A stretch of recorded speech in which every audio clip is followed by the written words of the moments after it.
Hello everyone, और फिर से स्वागत है भाई आप सबों का आप ही के चैनल में। हम लोग क्या कर रहे हैं, पॉलिटी के PYQ सीरीज कर रहे हैं, है कि नहीं। PYQ सीरीज किसका? पॉलिटी का, लास्ट 35 ईयर का। और आज है डे 11। पीछे के 10 दिन हम लोग कर चुके हैं, उसमें से करीबन 100 क्वेश्चन पार हो चुके हैं। लास्ट के वीडियो में जो 10 नंबर वीडियो था हम लोगों का, उसमें क्वेश्चन नंबर 49 तक हमने कंप्लीट करा था। आज स्टार्ट करते हैं क्वेश्चन नंबर 50 से। क्वेश्चन नंबर 50 क्या कहता है? In which of the following the provision for the protection and improvement of the environment and safeguarding of the forest and wild life are found in the constitution of India. मतलब इनमें से जो अपने पास ये option है, इनमें से किस में ये चीज़ें पाई जाती हैं कि भाई ऐसा प्रोविज़न कि भाई आपको इन्वायरमेंट को प्रोटेक्ट करना है, इम्प्रूव करना है और साथ में जो फॉरेस्ट और वाइल्ड लाइफ है उसे सेफगार्ड भी करना है। ये कहाँ पाया जाता है, किस में? तो क्या सिर्फ only directive principle of state policy में पाया जाता है? सिर्फ ओनली द फंडामेंटल ड्यूटीज़ में पाया जाता है? नहीं। हम लोग जब पढ़े तो हम लोग जब जाने कि भाई ये DPSP और फंडामेंटल ड्यूटी दोनों में ही पाया जाता है। कैसे? तो DPSP की बात करते हैं तो DPSP की आर्टिकल 48 का ए जो है वो हमको यही बताता है। क्या लिखता है? The state shall endeavour to protect and improve the environment and to safeguard the forest and wild life of the country. एकदम एज इट इज़ है ना। उसके बाद जब फंडामेंटल ड्यूटीज़ की बात आती है तो 51A है फंडामेंटल ड्यूटीज़ में। उसका जो G सब क्लॉज है उसमें यही बोलता है कि भाई भारत के जितने भी सिटीजन्स हैं, नागरिक हैं, उन सब का ये ड्यूटी है, एवरी सिटीजन, हर एक सिटीजन का ये ड्यूटी है कि प्रोटेक्ट करे अपने नेचुरल इन्वायरमेंट को और इम्प्रूव भी करे। नेचुरल इन्वायरमेंट में क्या क्या आते हैं? Forest, lake, reverse, wild life, ये सब कुछ, और जितने भी लिविंग क्रिएचर है उनके प्रति कंपैशन दिखाना है। ठीक है, तो अपना ऑप्शन कौन सा होता हुआ यहाँ नज़र आता है? ऑप्शन C कि भाई हम लोगों को दोनों में ही मिलता है। Okay, next question. Directive principle of the state policy, UP PCS का है, प्री 2018 का। Directive principle of the state policy may be classified, may be बोल रहा है, may be classified into which of the following parts for the sake of convenient of study। बिल्कुल, हम लोग अपने पढ़ाई के लिए हम लोग जो है डायरेक्टिव प्रिंसिपल को 3 भागों में बांटते हैं। लेकिन कॉन्स्टिट्यूशन में इस तरीके का क्लासिफिकेशन बिल्कुल भी नहीं है, लेकिन हम लोग अपने पढ़ने के उद्देश्य से बांटते हैं। एक सोशलिस्ट होता है, एक गांधीयन होता है और एक इंटेलेक्चुअल लिबरल के तौर पे देखते हैं। तो सोशलिस्ट, लिबरल, गांधीयन, तो हम लोगों के पास ऑल ऑफ दिस हर तरीके का है। सोशलिस्ट में यही बात होता है कि भाई सोशलिज्म वाला प्रिंसिपल नज़र आता है कि जहाँ पर ही वेलफेयर सोसाइटी बनाने की बात करती है, वेलफेयर स्टेट बनाने की बात करती है, कि जहाँ पर ही हम सबको सोशल, इकोनॉमिक, हर तरीके का जस्टिस की बात करती है ना, सोशलिस्ट प्रिंसिपल। दूसरी अगर बात करें हम लोग गांधीयन प्रिंसिपल, तो गांधीयन प्रिंसिपल क्या बात करता है भाई कि भाई गांधीयन आइडियोलॉजी क्या है? सेल्फ गवर्नमेंट का है ना। विलेज लेवल पर पंचायत ऑर्गेनाइज करने के काम का बारे में बोलता है कि नहीं। और इंडिविजुअल के बीच कोऑपरेशन करने की बात करती है। जो रूरल एरियाज़ में हम लोग कोऑपरेशन के साथ बढ़ते हैं, कॉटेज इंडस्ट्रीज़ को आगे बढ़ाने की बात करती है। और लिबरल इंटेलेक्चुअल प्रिंसिपल जो है उसमें भाई कि एक यूनिफॉर्म टाइप में कुछ हो, एक ऐसा आइडियोलॉजी जो लिबरल हो और एक यूनिफॉर्म टाइप में, जैसे कि हम लोगों का बेस्ट एग्जांपल हम लोग UCC देख लेते हैं, यूनिफॉर्म सिविल कोड, है कि नहीं। तो ये हम लोगों का होता है ऑप्शन D। ओके, अब क्वेश्चन नंबर 52 मैच करना है। ठीक है, लिस्ट 1 और लिस्ट 3 के नीचे से पढ़ते हैं। D पढ़ो तो, addition of the word secular in the preamble कौन से अमेंडमेंट से हुआ था? सेक्युलर, तो भाई हम लोग 42nd अमेंडमेंट से जानते हैं कि नहीं जानते हैं कि भाई 42nd अमेंडमेंट में हम लोग 3 चीज़ हम लोग पढ़े थे, सोशलिस्ट, सेक्युलर, इंटीग्रिटी, है कि नहीं। अभी पिछले सिर्फ PYQ अगर कर रहे हो तो उसका आंसर ऐसे मिल जाएगा, पढ़ने का ज़रूरत भी नहीं है। सोशलिस्ट, सेक्युलर, इंटीग्रिटी, ये 3 चीज़ पे हुआ था। तो अगर हम लोग D का 2 करें, D का 2, अरे भाई गड़बड़ हो गया, D का 2 दोनों ही में है, तो मतलब चलो 2 तो एलिमिनेट कर दिए, 2 है अपने पास, 2 बचा है। अब इसमें से भी चलो कुछ और लगाते हैं, उसमें से निकल करके आएगा। यहाँ 44th अमेंडमेंट दिख रहा है कि नहीं, 44th अमेंडमेंट दिख रहा है। तो ये किससे था? Abolition of right to property as a fundamental right. बिल्कुल, यहाँ से हटा करके, राइट टू प्रॉपर्टी से हटा करके इसको लीगल राइट बनाया था कि नहीं बनाया था? ये चीज़ किस में है? आर्टिकल 31 में पहले था, लेकिन इसको 300A में रख दिया और कह दिया कि भाई ये लीगल राइट बनता है अब फंडामेंटल राइट से। तो मतलब B का 4 देखो बी का 4 कहाँ है, यहाँ है, बी का 4 यहाँ है, तो मतलब ये हट गया। अब 2 से हम लोगों को पता था, बाकी हम लोगों को पता हो या ना हो, फिर भी हम लोगों का आंसर होता है सी। लेकिन फिर भी हम लोग देखेंगे कि ए का क्या बोल रहा है, 3 है, तो curtailment of the power of judicial review, ये किसके है, 38 अमेंडमेंट में ये बात करी गई थी कि भाई इसमें कहता है कि एनी डिक्लेरेशन, कोई भी डिक्लेरेशन जो प्रेसिडेंट के जरिए किया जाए, declaring a state of emergency are no longer subject to legal review और the judicial review under the 38 amendment act. ठीक है, जिसको फिर से आगे चल करके ठीक किया गया था 44 के आसपास में, है कि नहीं। तो ठीक है, ये ए का 3, उसके बाद सी का 1, lowering the voting age from 21 to 18, ये 61st अमेंडमेंट, ये PYQ है, हम लोग पीछे के क्वेश्चन में कर चुके हैं। तो ये भी होता, सिर्फ हम लोगों को अगर दिक्कत होता तो सिर्फ ये वाला में होता, लेकिन फिर ये भी हम लोग पढ़े हैं पीछे के क्वेश्चंस में, है कि नहीं। ओके, आगे बढ़े, चलो ठीक है भाई। Which one of the following does not fall within the purview of article 21 of the constitution, कौन सा 21 के अंदर नहीं आता है। तो medical to injure by a doctor, भाई मेडिकल एड देना है, कोई बीमार है तो उसको मेडिकल एड देना है डॉक्टर के जरिए, तो ये तो भाई होगा ना, सबके लिए होगा। ओके, ये तो नहीं होना चाहिए, यहाँ नॉट बोल रहा है, लेकिन ये तो प्रोवाइड होगा। ओके, दूसरा sexual harassment of a women at a work place, बिल्कुल ये नहीं, ये भी दिया जाएगा भाई उसको। Pollution of the equality of water, भाई हम लोगों का राइट टू इन्वायरमेंट है, इसके तो ये नहीं होगा, तो ये भी आर्टिकल 21 के अंदर आएगा। ये सब तीनों ही देखो तो आर्टिकल 21 के अंदर आएगा। लेकिन कैपिटल पनिशमेंट का कहने का मतलब क्या होता है कि डेथ पेनल्टी है ना, डेथ पेनल्टी अवॉर्ड किया जाए कोर्ट ऑफ लॉ के जरिए, किस लिए, तो कोई हीनियस क्राइम किए हो इसके वजह से, ठीक है। और जब जब कैपिटल पनिशमेंट होगा तो वो वायलेशन नहीं होगा तुम्हारे आर्टिकल 21 का, ठीक है, क्योंकि ये तुम पर इम्पोज किया जा रहा है as the procedure established by law. Okay, तो ये जो है आर्टिकल 21 के अंतर्गत नहीं आएगा, समझे। आगे बढ़े, 54 नंबर,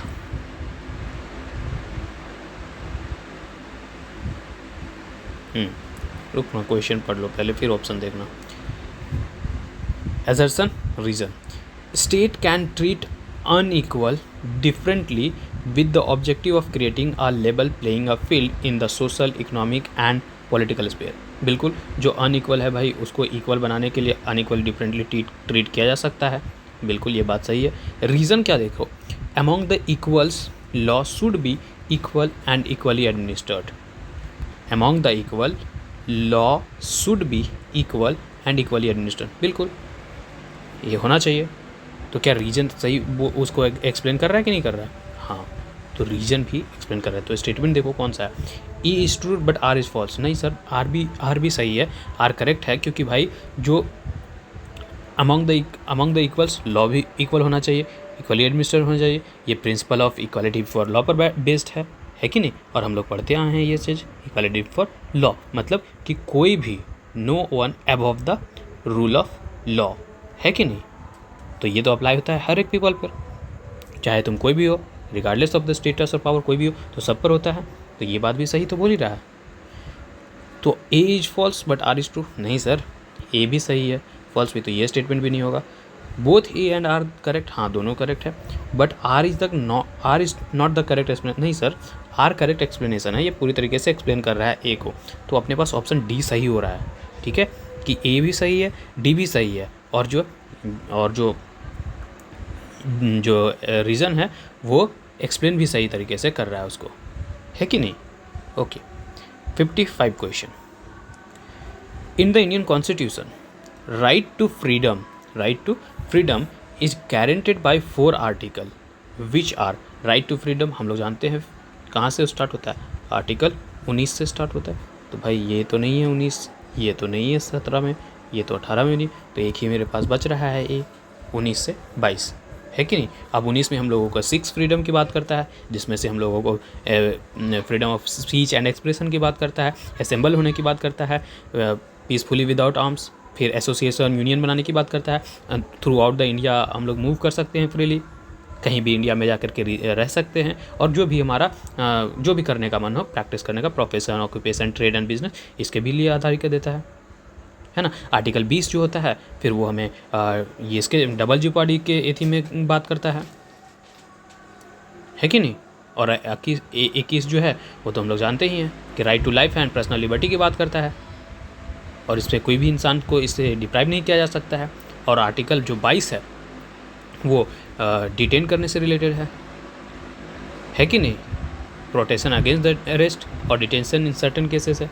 तो ये हमारे 4 जो हैं वो किस में दिखते हैं, 19 से लेकर के 22 तक। तो अपने पास ऑप्शन किस में है, ए सही हो रहा है कि नहीं। 26 ये भी एजर्सन रीजन का क्वेश्चन है। क्या बोलता है, state shall provide free and compulsory education to all children of the age group 6 to 14 year. बिल्कुल स्टेट की ये स्टेट के अगेंस्ट में है भाई, ये स्टेट को ये राइट, मतलब राइट टू एजुकेशन के एक्ट, जो एक्ट आया था उसके तहत ये काम बताया गया है स्टेट को कि हाँ भाई आपको देना पड़ेगा, है कि नहीं। और ये मैंडेट है कि फ्री एंड कंपल्सरी है। ओके, रीज़न देखो, रीज़न क्या बोलता है, in a democratic society the right to education is indispensable in the interpretation of the right to development as a human right। बिल्कुल डेमोक्रेटिक कंट्री में इसको अलग करना मुश्किल है भाई, नहीं कर सकते हैं, क्योंकि ये राइट है इंसान का और ये डेवलपमेंट पे काम करता है। ह्यूमन राइट है ये कि इंसान अपने आप को डेवलप कर सके पूरी तरीके से। और डेवलप कैसे करेगा, जब तक उसको एजुकेशन नहीं मिलेगा अच्छे तरीके से, तो डेवलप कैसे करेगा। तो एजुकेशन को ऐसा माना गया है कि ये भाई फंडामेंटल राइट है और ये एसेंशियल एस्पेक्ट है ह्यूमन डेवलपमेंट का, इसके बिना तो ह्यूमन डेवलपमेंट हो ही नहीं सकता है। तो ये इनेबल करता है इनेबल को कि भाई अपना राइट को आप एक्सरसाइज करो अच्छे तरीके से, इफ़ेक्टिवली, है ना, और अपने आप को पूरी तरीके से प्रोग्रेस करो, करने में मदद करो एजुकेशन के थ्रू ही। तो ये रीज़न भी सही बता रहा है। तो इस आधार से क्या होना चाहिए आंसर, देखते हैं ऑप्शन क्या है। Both A and R true and R is the correct explain. पहले में ही आंसर मिल गया भाई, ए भी सही है, दूसरा भी सही उसको एक्सप्लेन कर रहा है कि नहीं। चलो नेक्स्ट क्वेश्चन देख लो फिर, ज़्यादा लेट नहीं। 57 क्या बोल रहा है, गिवन बिलो टू स्टेटमेंट, वही बात एजर्सन और रीजन दिया हुआ है। Doctor Ambedkar had describe the article 32 of the constitution as the very soul of it. ये हम लोग PYQ ही है, पीछे हम लोग देख चुके हैं, इस पर डिस्कशन हो चुका था, और ये UPPCS 2016 का क्वेश्चन है। ये बात तो है सही कि भाई अंबेडकर साहब ने आर्टिकल 32 को सोल ऑफ द कॉन्स्टिट्यूशन कहा है कि नहीं। उनके सिग्निफिकेंस बताएं आर्टिकल 32 के, है कि नहीं। अब देखो रीज़न क्या देता है, रीज़न में वो पढ़ो। Article 32 provide an effective remedy against the violation of the fundamental right. बिल्कुल आर्टिकल 30, अगर हमारा फंडामेंटल राइट वायलेट हो रहा है, हमारा फंडामेंटल राइट का वायलेशन किया जा रहा है, तो आर्टिकल 32 जो है हर एक इंडिविजुअल को जिसका भी राइट वायलेट हो रहा है उसको एम्पावर कर रहा है कि भाई आप सीधा ही कहाँ जा सकते हो, सुप्रीम कोर्ट जा सकते हो। क्यों, ताकि अपना फंडामेंटल राइट को इन्फोर्स करा सको, है कि नहीं। तो इससे तो हम कह रहे हैं कि भाई ये क्या है, एक सेफगार्ड और रेमेडी प्रोवाइड कर रहा है हर एक सिटीजन को कि वो अपना फंडामेंटल राइट ताकि प्रोटेक्ट कर सके, है कि नहीं। तो ये रीज़न भी सही है। तो क्या होना चाहिए अपना आंसर, पढ़ो। A and R both true and R is the correct explanation of A. तो बिल्कुल पहला ही आंसर हो गया, आगे पढ़ने का ज़रूरत ही नहीं है कि नहीं। अब नेक्स्ट क्वेश्चन आगे पढ़ते हैं।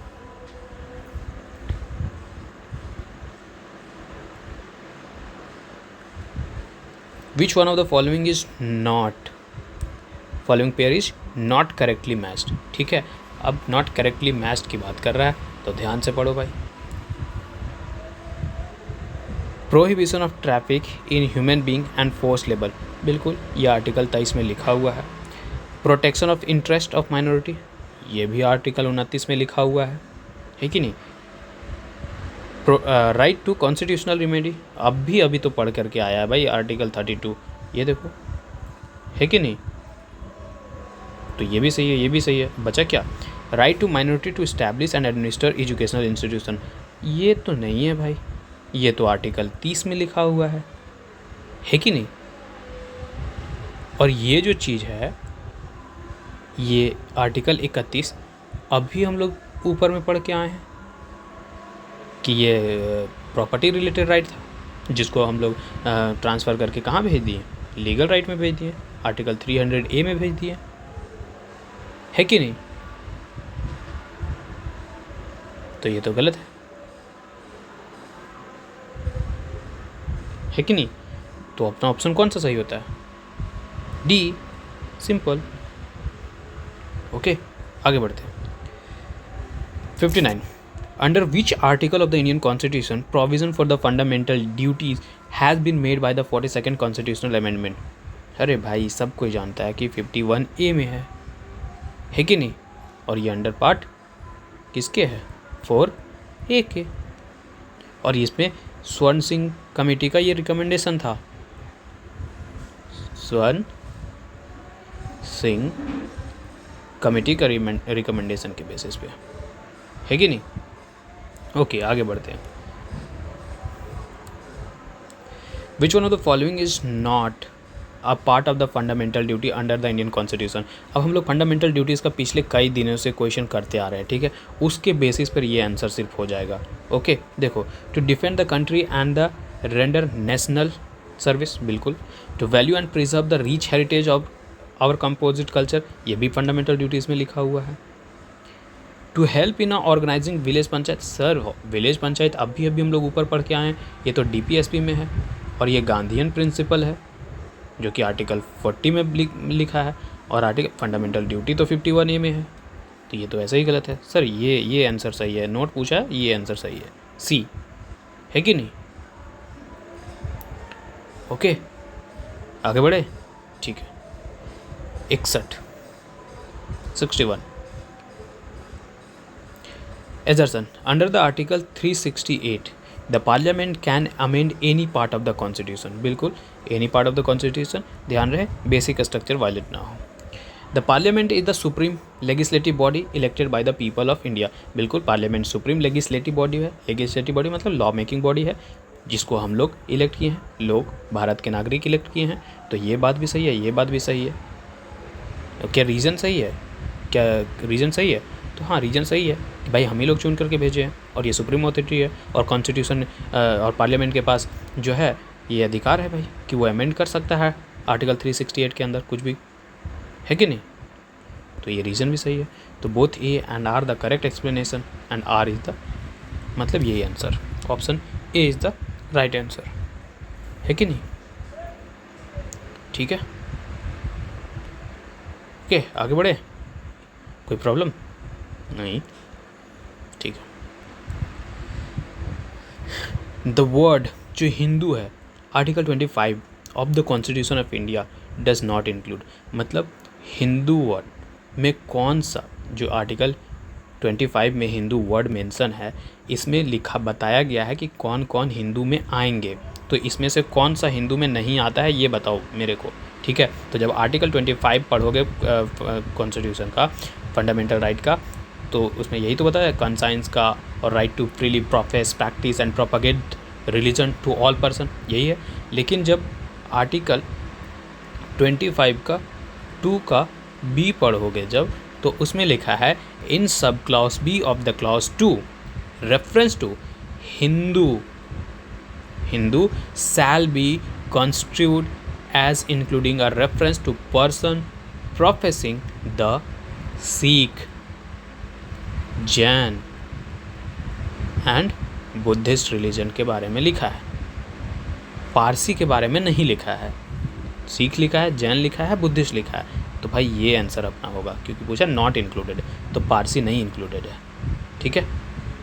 समझ में आया? Okay. In which article of the Indian constitution doctrine of due process of law is included? भाई ये जानते हैं कि ड्यू प्रोसेस ये कहाँ है, मेनका गांधी केस से आया था, Maneka Gandhi versus Union of India 1978, है कि नहीं? तो उसी वक्त आर्टिकल 21 को ऐसा इंटरप्रेट किया गया था, और उसी में बताया गया था कि ड्यू प्रोसेस ऑफ लॉ के बारे में बताया गया था, है कि नहीं? तो ये आर्टिकल 21 से रिलेटेड है कि नहीं? कोई दिक्कत नहीं, ठीक है। The president of India may declare the national emergency if there is the threat of, क्या थ्रेट होगा, क्या थ्रेट होगा जब प्रेसिडेंट है जो है नेशनल इमरजेंसी डिक्लेयर कर सकता है? एक्सटर्नल एग्रेशन, बिल्कुल एक्सटर्नल एग्रेशन होगा ही होगा। इंटरनल डिस्टर्बेंस, नहीं ऐसा लग रहा है क्या? ठीक है, आगे देख लेते हैं कुछ, उसके बाद कुछ समझ में आए, इसको होल्ड पर रखते हैं। आर्म रिबेलियन, नहीं ये भी नहीं। ओ सॉरी, कॉम्युनल क्लासेस के बेसिस पे तो नहीं करेगा ये, डेफिनेटली कॉमन क्लासेस पे ये इंटरनल डिस्टर्बेंस पे हो सकता है कि भाई इंटरनल डिस्टर्बेंस हो गया, आर्म रिबेलियन हो गया तो हो सकता है। एक्चुअली ना एक्सटर्नल एग्रेशंस को ही हम लोग ऐसा कह सकते हैं कि एक्सटर्नल एग्रेशन या फिर वॉर जो हो रहा है बेसिस बन रहा है आर्म रिबेलियन का, ये कह सकते हैं, है ना? तो ये हो सकता है, तो ये तीनों हो सकते हैं, लेकिन ये नहीं हो सकता है कि कॉम्युनल क्लासेस हो गया उसके बेसिस पे हम नेशनल इमरजेंसी लगा दें। नहीं सर, 4 गलत है सर, 4 गलत है, 4 यहाँ है, कट कर दो सर, ठीक है। 1 और 2 नहीं, एक्सटर्नल एग्रेशन के अंदर आ जाएगा इंटरनल डिस्ट्रीब्यूशन, इंटरनल डिस्टर्बेंस, क्योंकि इंटरनल डिस्टर्बेंस है तो एक्सटर्नल एग्रेशन और वॉर, जिसे हम कह सकते हैं कि आर्म रेबेलियन के ग्राउंड पे ही हो गया, तो ये तो इसमें ही सबमर्ज हो गया। तो भाई 1, 2 में ही सबमर्ज हो गया, मतलब 1 और 2 को कंबाइनली काउंट करो और एक तीसरा को ले लो, तो फिर 1 और 3 इसमें आ जाएगा। फिर 1 और 3 कहाँ है? डी नंबर में है सर, इसको मार दो, ठीक है। ओके ओके, किधर गया? अच्छा इधर आना है। 65 under article 356 the constitution of India president rule was imposed for the first time in. Sir सबसे पहले प्रेसिडेंट रूल कहाँ इम्पोज हुआ था? तो ये बताओ, उत्तर प्रदेश में, ट्रावनकोर में, कोचीन में, पेप्सू में, बिहार में।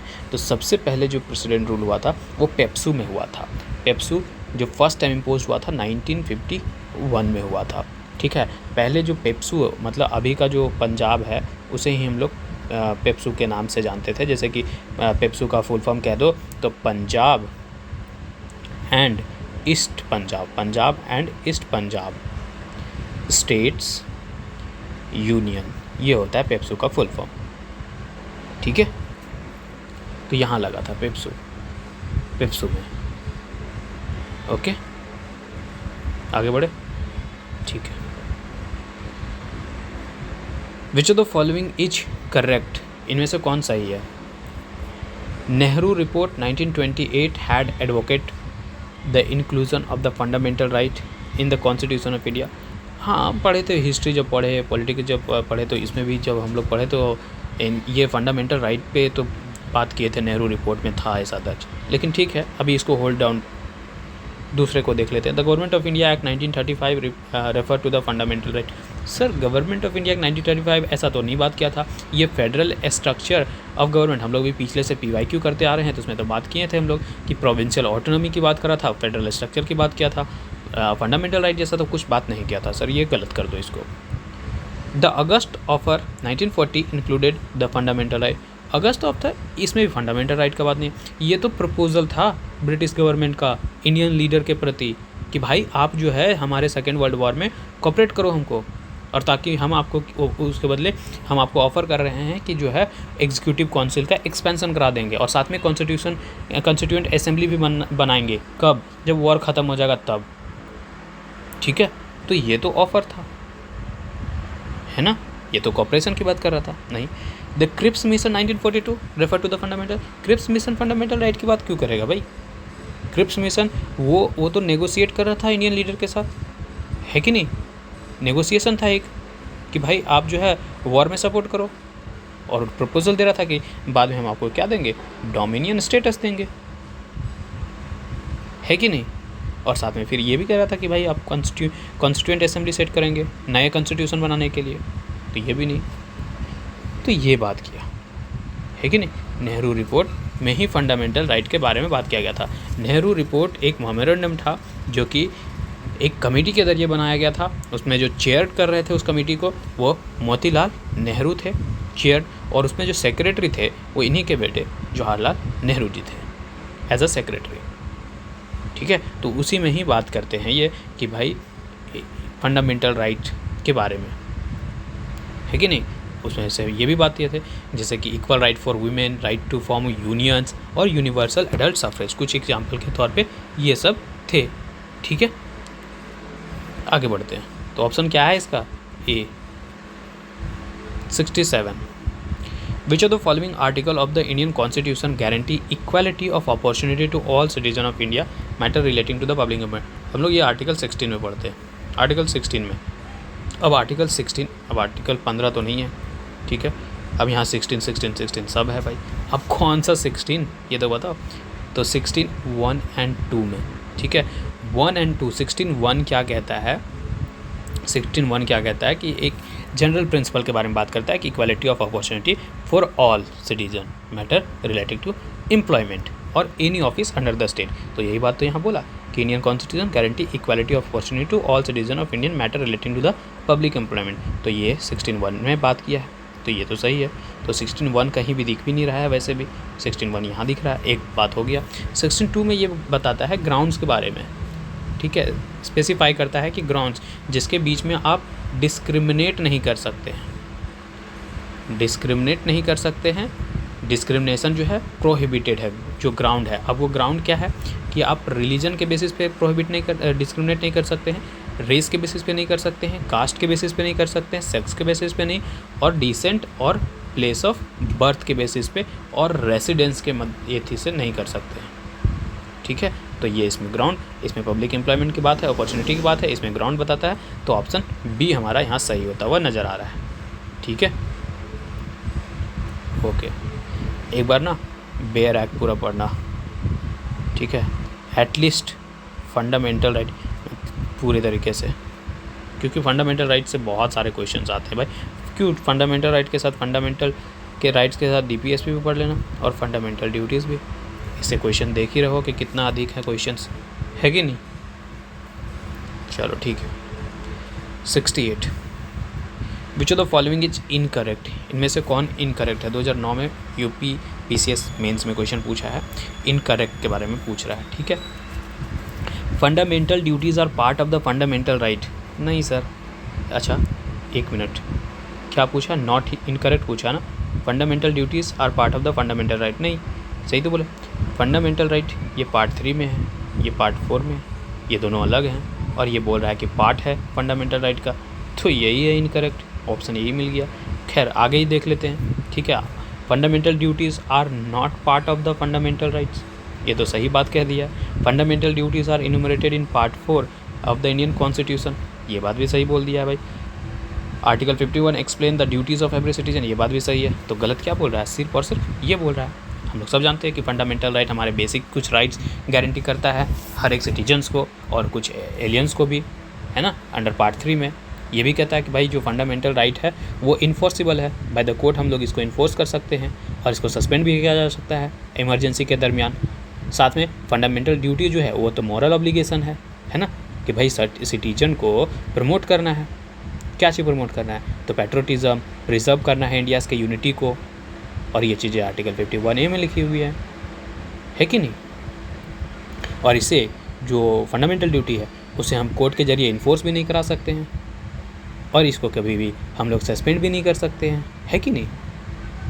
रिवीजन हो गया।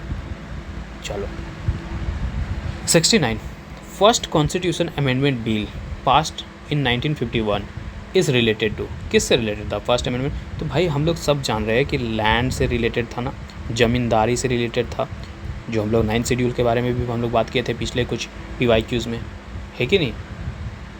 तो देखो क्या पड़ता है, सिक्योरिटी ऑफ द कंट्री नहीं, security of the prime minister नहीं, protection agrarian reform in the certain state, बिल्कुल इस पे बात किया था, है कि नहीं। जो फर्स्ट कॉन्स्टिट्यूशनल अमेंडमेंट बिल था जो 1951 में पास हुआ, वो बहुत सारे चेंजेस किए जैसे कि फंडामेंटल राइट्स में, तो उसमें से एक यही था abolition of zamindari in certain state, समझे। तो ये था, ओके ठीक है, आगे बढ़े। 69 70 Which one of the following constitutional amendment Delhi become the national capital of region? कौन सा अमेंडमेंट भाई? अब ये अमेंडमेंट, सारे अमेंडमेंट्स पढ़ने तो मुश्किल है, लेकिन मैं ना एक वीडियो लेकर के आऊँगा, ठीक है। उसमें जो जो भी अमेंडमेंट है, मेजर अमेंडमेंट, उनमें क्या क्या अमेंड हुए थे उन सारे को बताऊंगा, ठीक है। किस किस टाइम में हुए, कौन से ईयर में, सब कुछ, केस कौन कौन था, सब कुछ वो हम एक अमेंडमेंट, बेसिकली अमेंडमेंट ही वीडियो होगा, कॉन्स्टिट्यूशनल अमेंडमेंट वीडियो, ठीक है, उसमें सब बताऊंगा। लेकिन फ़िलहाल इसमें जो पूछ रहा है कि जो दिल्ली कब बना नेशनल कैपिटल ऑफ रीजन, ठीक है, तो ये जो बना था वो 69th अमेंडमेंट में बना था, ठीक है। अब इसमें जो है लेजिस्लेटिव असेंबली कहता है कि जो ये 69th अमेंडमेंट है वो दिल्ली को as a union territory define किया, ठीक है, national capital territory of Delhi, okay. अब इसका कुछ स्पेशल फीचर्स देख लो, ठीक है। 69th का ये स्पेशल स्टेटस दिल्ली को दिया, ठीक है, उसको यूटी डिक्लेयर कर दिया, नेशनल कैपिटल बना दिया, साथ में उसको लेजिस्लेटिव काउंसिल भी दिया, council of minister for Delhi, है कि नहीं। साथ में ये दो नए आर्टिकल को, ये 69 दो नए आर्टिकल को ऐड किया।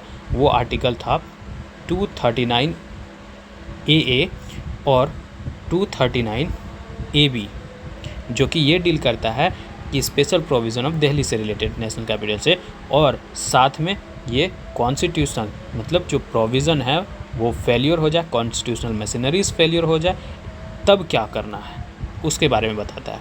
साथ में 239 जो है वो ये भी कहता है कि दिल्ली को एडमिनिस्टर करने के लिए जो है अपॉइंट किए जाएंगे लेफ्टिनेंट गवर्नर, वो किसके बेसिस पे, तो आर्टिकल 239 में ये बात कही गई है, ठीक है। और ये बाउंड होंगे किसके एड एंड एडवाइस पे, काउंसिल ऑफ मिनिस्टर पे, हाँ हमेशा नहीं, जब उनको अपना डिस्क्रिशन यूज़ करना रहेगा तब नहीं, लेकिन जनरली बाउंड होंगे, ये सब बात कहा गया, ठीक है। तो ये बी में एक वीडियो लेकर के आऊँगा, सारे मेजर अमेंडमेंट्स पे हम लोग उस पर बात करेंगे।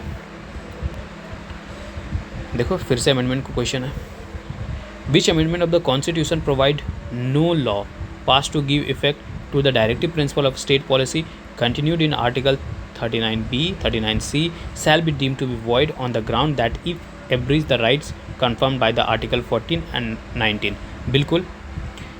बिल्कुल ये बात जो है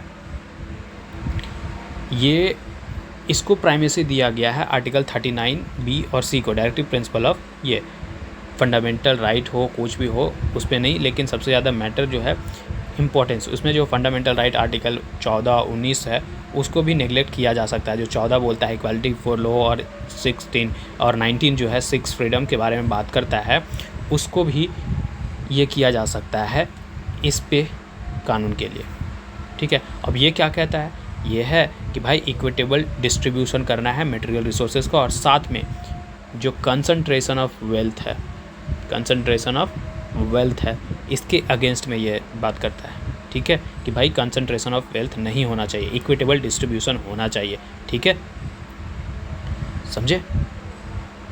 तो ये जो बात है, ये जो है वो आपका 25th अमेंडमेंट में हुआ था, मतलब ऑप्शन ए हुआ, ठीक है। ये चीज़ें जो यहाँ से जितना बात करा गया है वो 25th अमेंडमेंट में ये बात कही गई थी, ठीक है। इसमें इस अमेंडमेंट से आर्टिकल 31, ठीक है, उसमें क्लॉज 4 ऐड किया गया। उसमें ये बात कहा गया कि भाई जो है आप क्वेश्चन नहीं कर सकते हो किसी भी कोर्ट में, ठीक है, कि भाई इसके वजह से हमारा जो है आर्टिकल वायलेट हो रहा है, ये 14 और 19, ठीक है, ये नहीं कर सकते, ठीक है। आगे बढ़ते 72, which one of the following is not included in the fundamental right to equality as enshrined in the Indian constitution. कौन सा चीज़ जो है इक्वालिटी में नहीं इंक्लूड है। इक्वालिटी फॉर लॉ पूरी तरीके से इंक्लूड है, मेंशन है आर्टिकल 14 में। सोशल इनइक्वालिटी मेंशन है। इक्वल अपॉर्चुनिटी बिल्कुल ये प्रियम्बल में देखने के लिए मिल जाएगा, है नहीं, और ये भी प्रियम्बल में देखने के लिए मिल जाएगा। इकोनॉमिक इक्वालिटी नहीं देखने के लिए मिलेगा। ये इकोनॉमिक इक्वालिटी जो है वो फंडामेंटल राइट में नहीं, मतलब कि इक्वालिटी पे बात किया है, इकोनॉमिक इक्वालिटी के बात किया, लेकिन वो डीपीएसपी के में बात किया था, फंडामेंटल राइट में नहीं, है ना। इकोनॉमिक इक्वालिटी जो है वो डीपीएसपी से रिलेटेड ज़्यादा है, और जिसे हम इन्फोर्स नहीं कर सकते हैं कोर्ट्स के। और वो डीपीएसपी एक तो गाइडलाइन की तरीके से काम करता है कि स्टेट को ऐसा काम करना चाहिए, है कि नहीं। तो ऑप्शन डी यहाँ सही है, ठीक है। नेक्स्ट क्वेश्चन पढ़े। Okay 73, which one of the following rights can not be suspended और restricted even during the national emergency. National emergency के दरमियान भी कुछ ऐसे राइट्स हैं जिसे सस्पेंड नहीं किए जा सकते हैं, वो कौन से राइट्स हैं ये बताओ। Right to reside and settle in any part of the country, नहीं भाई ये कर देगा ख़त्म, क्योंकि क्या वॉर चल रहा है, नेशनल इमरजेंसी है, सब तहस नहस हो रखा है, पूरी तरीके से सब कुछ बंद है, तुम घूम रहे होगे, तुम बोलोगे मैं वहाँ जा रहा हूँ रहने के लिए, ये नहीं हो सकता है। Right to life and personal liberty, इसको होल्ड करते हैं अभी, बिल्कुल। Right to move freely throughout the, भाई इमरजेंसी लगा हुआ है और तुम फ्रीली मूव करोगे, बेकार की बातें कर रहा है। Right to carry on any profession और बिजनेस, अच्छा अभी इमरजेंसी लगा और कुछ भी तुम प्रोफेशन कर पाओगे, ये भी नहीं है भाई। अभी प्रोफेशन सब बंद है, सब होटल मॉल तॉल सब कुछ बंद है, नेशनल इमरजेंसी, तुम क्या करोगे भाई, सब ठप पड़े हुए हैं, तुम प्रोफेशन भी कर रहे हो। ये है sir life on personal liberty, इसको नहीं छीन सकते। आर्टिकल 359 में यह कहता है कि जब नेशनल इमरजेंसी डिक्लेयर है तो प्रेसिडेंट जो है वो सस्पेंड कर सकता है right to move any court for the enforcement of any fundamental right. किसी भी फंडामेंटल राइट के इन्फोर्समेंट के लिए आप कहीं भी कोई कोर्ट नहीं जा सकते हो, सिर्फ दो छोड़ करके। वो क्या है, आर्टिकल 20 और आर्टिकल 21। तो आर्टिकल 21 का यहाँ बात कर दिया ना, पर्सनल लाइफ एंड लिबर्टी, है कि नहीं। तो ये चीज़ यहाँ पर ही अपना ऑप्शन बी सही हो रहा है, ठीक है। 74 नंबर क्वेश्चन, अच्छा ये लास्ट क्वेश्चन है हम लोगों का, ठीक है। Under which of the following article the president of India can suspend the enforcement of fundamental right except the article भाई अभी ही यहाँ बात किया है, ये देखो ये 2008 का क्वेश्चन है, अच्छा 2001 ही में पूछ दिया है, बताओ। लेकिन यूपीपीएससी स्पेशल भी पूछ दिया, ठीक है। ये पूरे तरीके से रिलेटेड है कि नहीं। सेम जो यहाँ ऑप्शन था यहाँ ये बना दिया, ठीक है। यहाँ आंसर जो था उसको यहाँ ऑप्शन बना दिया, है कि नहीं। तो अभी तो बात की आर्टिकल 359 में ये बात कहा गया है कि कॉन्स्टिट्यूशन के ये 359 में आर्टिकल के तहत देखें तो भाई प्रेसिडेंट जो है हर एक राइट को सस्पेंड कर सकता है, और कोई किसी के भी आप इन्फोर्समेंट के लिए कहीं भी कोई भी कोर्ट नहीं जा सकते हो, कोई भी फंडामेंटल राइट हो, सिर्फ और सिर्फ दो को छोड़ करके, 20 और 21 को छोड़ करके। यही चीज़ तो यहाँ इसका एक्सप्लेनेशन है, ये है कि नहीं। तो ये ऑप्शन बी सही हो रहा है, ठीक है। अच्छा ये ख़त्म हो गया हम लोगों का, ठीक है भाई, मिलते हैं फिर अगले वीडियो में, ओके तब तक बाय।